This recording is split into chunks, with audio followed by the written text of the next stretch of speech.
There have been other studies that are out on this also showing that it's acceptable, it's safe, it's not misused, and not misused, but it's given in the correct dose and women are taking it properly. So you have to take a lot of it to overdose? Like quite a significant amount? Krishna? I don't remember. I thought What the actual dose? Any thoughts on yeah, overdosing? How many tablets do you have to take to overdose? It was a lot. It can cause uterine rupture. I think I've heard if you take 8 tablets or something, Or if it it's can. taken too early, like, I think a common misuse is by healthcare providers is giving it to induce labor. And that, if you give the wrong dose too much, will cause That's a right. rupture. Basically what it does is it makes the uterus contract, right? So if the baby's still in there, you can imagine what would happen to the poor baby and to the mom if with a very, very sort of blown up, heavy, blood-laden uterus that's ready for delivery, you give something that contracted. And if the cervix isn't ready for the baby to be pushed out, it could rupture the uterus, as Maxine mentioned. It could also cause significant and serious fetal harm and even death. So it's the timing that's more important.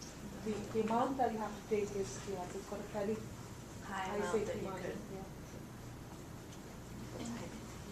The last mechanism is to include the misoprostol tablets, which for postpartum hemorrhage prevention are just 3 tablets, to include that in a clean delivery kit. So if community health workers or even traditional birth attendants are attending a birth and the woman can't get to a facility, you would have both sort of clean consumables or materials for having the delivery, but then also a preventive dose of postpartum of misoprostol for postpartum hemorrhage.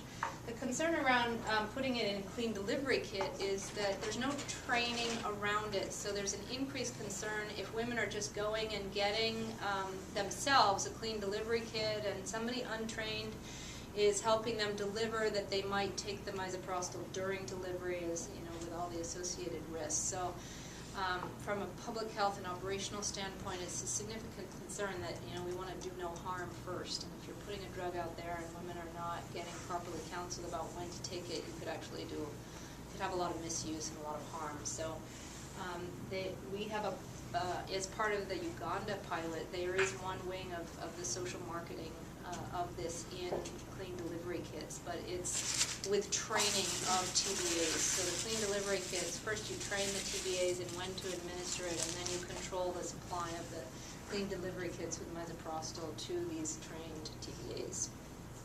So it's a lot of really exciting work.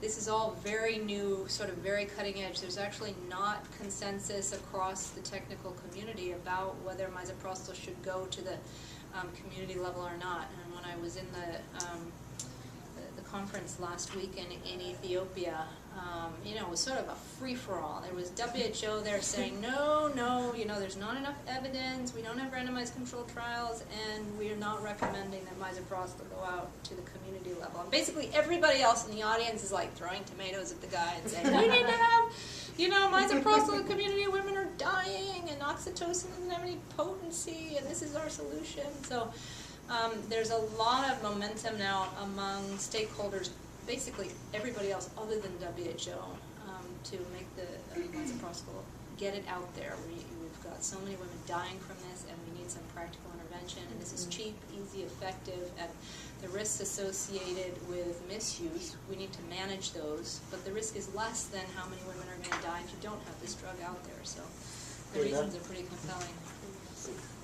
Quick question about the drug. How long is its shelf life?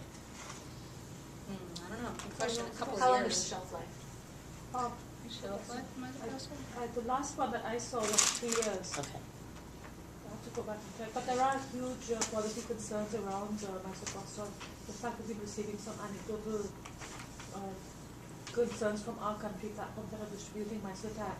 We're going back and investigating whether there's any basis to them. Yeah. Is it what, disintegrating? No, they're saying it's not effective. It's largely provider bias towards Cytotec, which is a Pfizer-administered product, well, Pfizer-distributed unbranded product. We think it's probably provider bias because it's a fancy product from a fancy company, and this is from an Egyptian company that's well known. So we're just going back and trying to ask what's going on and what it is causing that. If there is real concern about quality, then that's something we need to address immediately. Another question? Steve?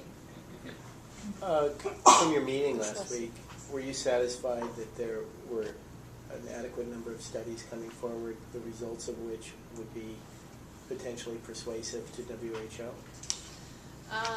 The body of evidence is growing, and